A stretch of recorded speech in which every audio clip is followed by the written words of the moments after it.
following a pursuit here of a possible shooting suspect. Let's go up to Desmond Shaw with the latest. Des? Yeah, Juan, this has been a fairly dangerous pursuit here in the South LA area, actually in Hawthorne at the moment. We believe it started with LAPD's Southeast Division and led us here well south of the 105 freeway, south of Hawthorne Airport.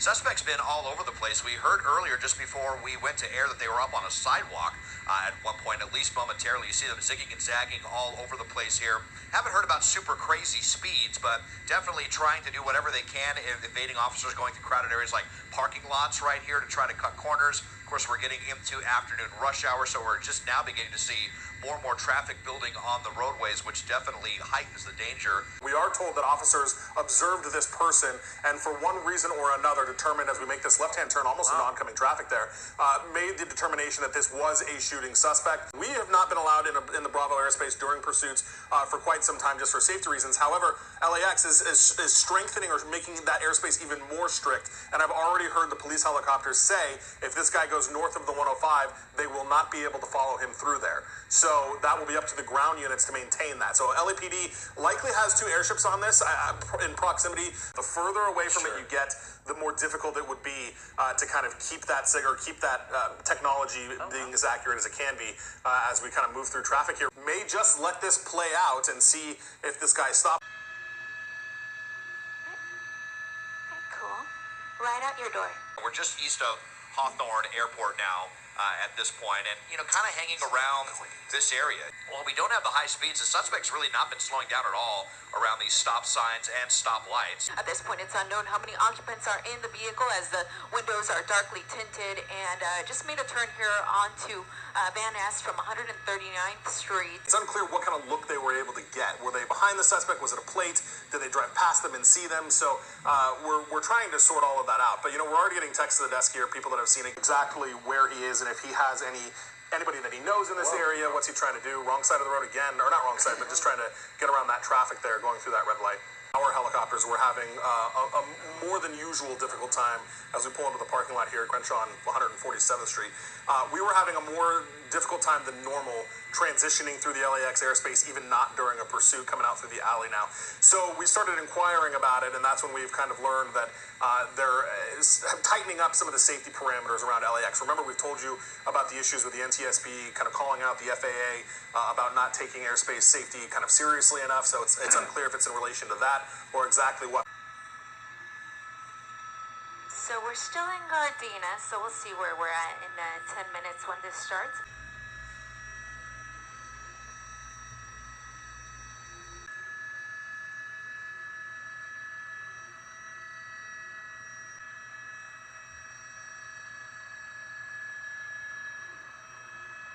LAPD is thinking, especially as we're starting to see more and more people take to the roadways. Wrong side. Really wrong side now. Boy, this is super dangerous here on one of the busiest streets in LA, but thinking a little bit better of it here and into a parking lot once again. People out here walking around, people out here doing some shopping. So, yeah, how is LAPD going to continue to pursue this? Is there any talk of a pit maneuver or spike strips in the offing here?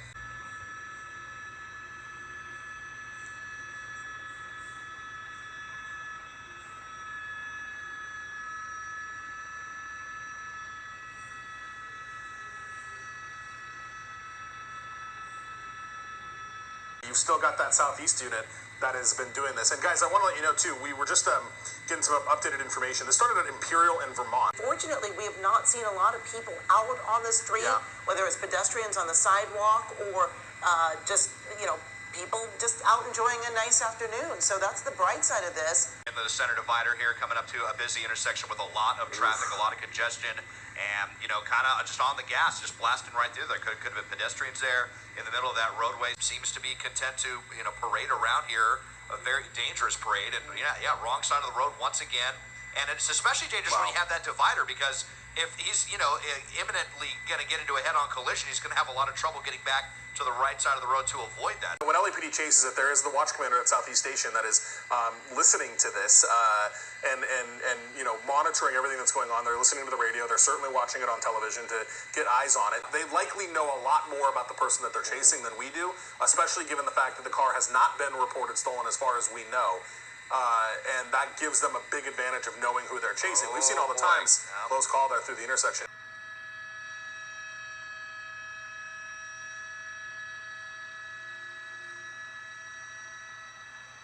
Potentially some big changes coming with LAX's airspace.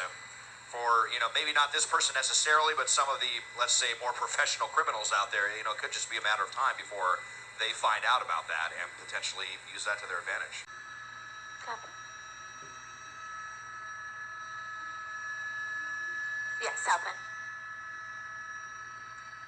They're still doing kind of the traditional pit maneuver spike strips here in Southern California. Couldn't see any evidence of someone in that passenger seat right there, but we're definitely seeing up on the sidewalk again. Oh, wow. Like this is at least the second or third time, and getting a little bit of distance there between LAPD. And I wonder if that's the tactic right there back on it. Is the window down? Looks like the window is down.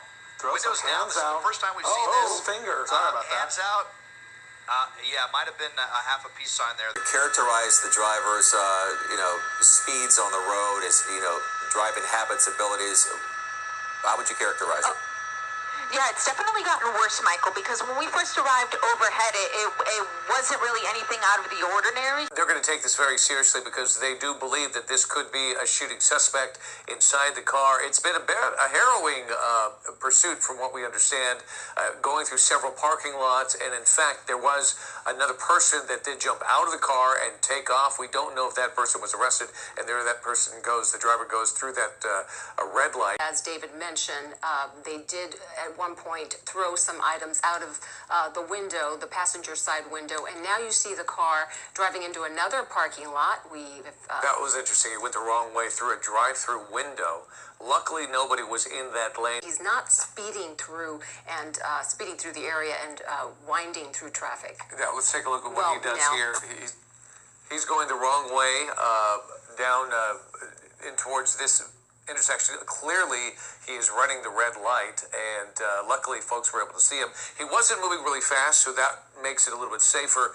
There he is, again, making a very dangerous turn into another parking lot.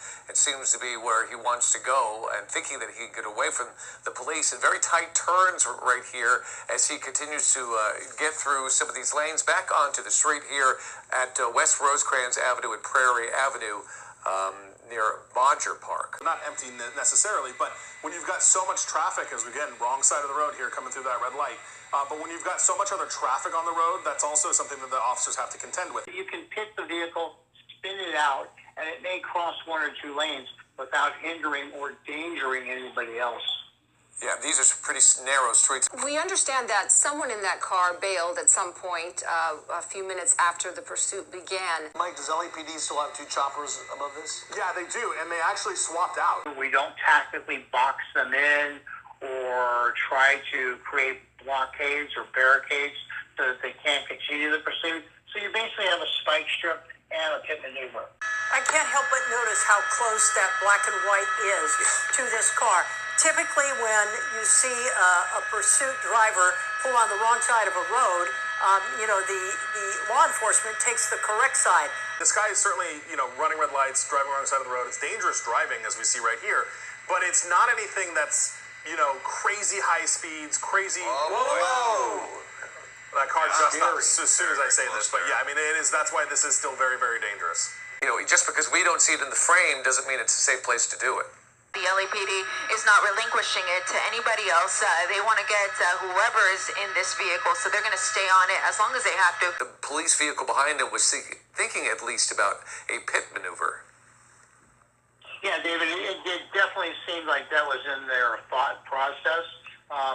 They may have requested a pit maneuver from the launch commander. If they did deploy a spike strip, how would the suspect, react to that? Kind of recognize the patterns that the suspect is taking here around the same area that we've been pretty much for the entirety of the pursuit. We understand they've been looping through Gardena, Hawthorne, Lawndale, and Rick, we've seen the same pattern for the last 30 minutes. Yeah. At this point, there's not a lot of people out and about right now, so, there we go.